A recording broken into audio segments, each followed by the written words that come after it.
Kejar para tersangka kasus Vina Cirebon, petinggi Barreskrim Polri kini sambangi Polda Jabar usut keterlibatan anggota Polri.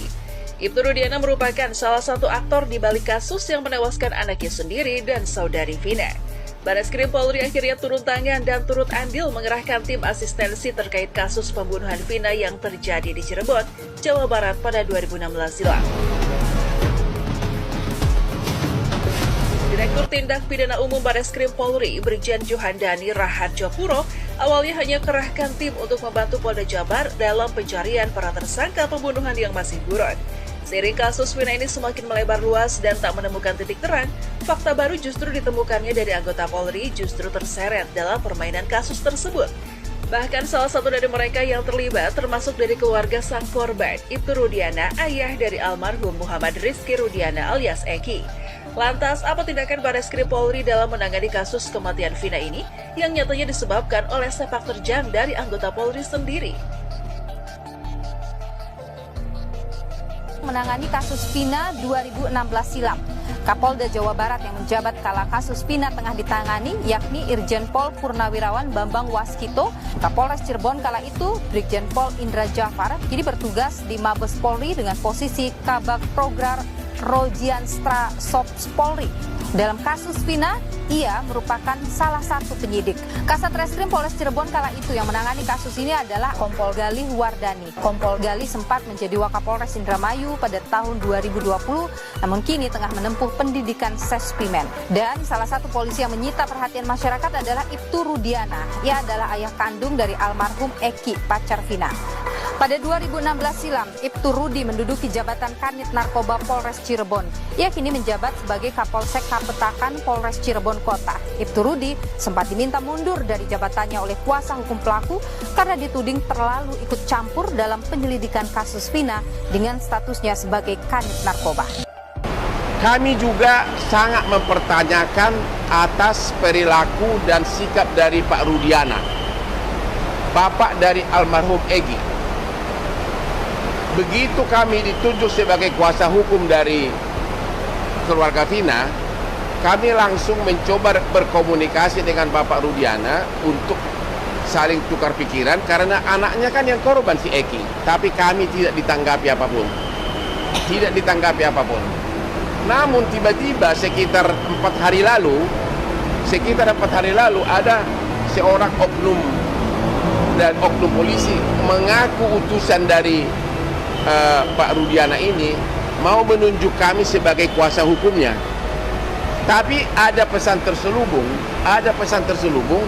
di mana bahwa Pak Rudiana itu yakin pelakunya adalah Peggy. Ya. Ada apa ini? Kenapa baru sekarang bereaksi? Dan akhirnya kami dari tim hukum Nenora menolak menjadi kuasa hukum dari Pak Rudiana karena kami melihat mempertanyakan ada apa. Padahal dialah yang dari awal mengikuti kasus ini. Dialah dilaporkan peristiwa ini oleh saksi-saksi. Dan juga kenapa dia diam selama ini? Kenapa baru sekarang? Sehingga seolah-olah targetnya yang penting Peggy dihukum selesai, kasus ini selesai, rakyat puas. Dan itu tidak mungkin. Itu Rudiana. Tim juga akan mengusut tuntas siapa aktor yang bermain di belakang mereka.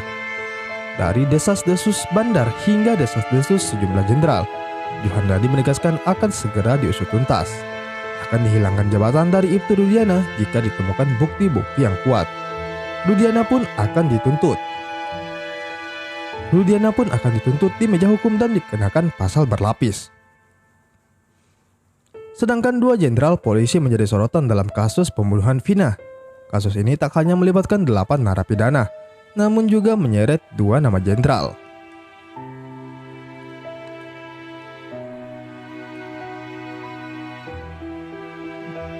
Salah satu sosok yang menjadi sorotan adalah Adi Vivit Agustiadi Bahtiar yang pernah menjabat sebagai Kapolres Cirebon Kota pada 2016 hingga 2018. Selama masa jabatannya itu, kasus pembunuhan Vina terjadi dan 8 orang terduga pelaku ditangkap. Namun 3 pelaku lainnya belum tertangkap hingga saat ini. Brigjen Indra Jafar yang juga pernah menjabat sebagai Kapolres Cirebon Kota, kini menjabat sebagai Rojianstra Sops Polri. Indra Jafar pernah menangani kasus viral pembunuhan Vina pada 2016 lalu.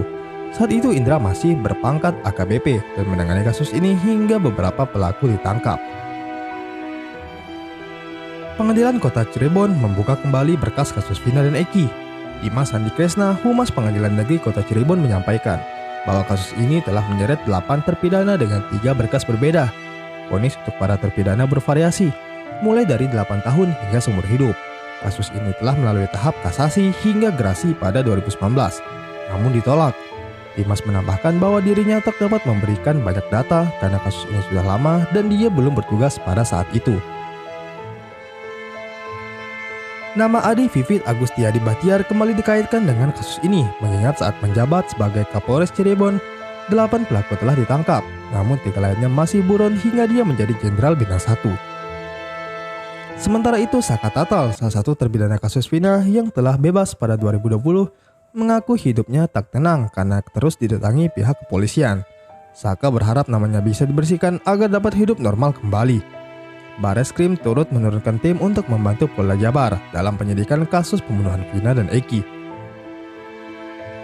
Kasus pembunuhan Vina dan Eki menjadi perhatian publik setelah kisahnya diangkat ke layar lebar dengan judul Film Vina Sebelum 7 Hari. Salah satu tokoh publik yang menyoroti kasus pembunuhan serta pemerkosaan Vina adalah Komjen Pol Purnawirawan Dharma Pongrekun. Jenderal memberikan pernyataan mengejutkan soal kasus ini. Menurut Dharma, jika setelah 8 tahun berlalu kasus Vina belum tuntas, bahkan menyisakan 3 pelaku DPO, artinya ada sesuatu yang terjadi dalam kasus ini. Namun menurutnya bukti-bukti dalam kasus Vina memang harus sepenuhnya terpenuhi. Mungkin saja bukti-buktinya ketika itu tahun 2016 belum terpenuhi, sehingga penyidik menganggap yang bersangkutan hanya dilibatkan sebagai saksi.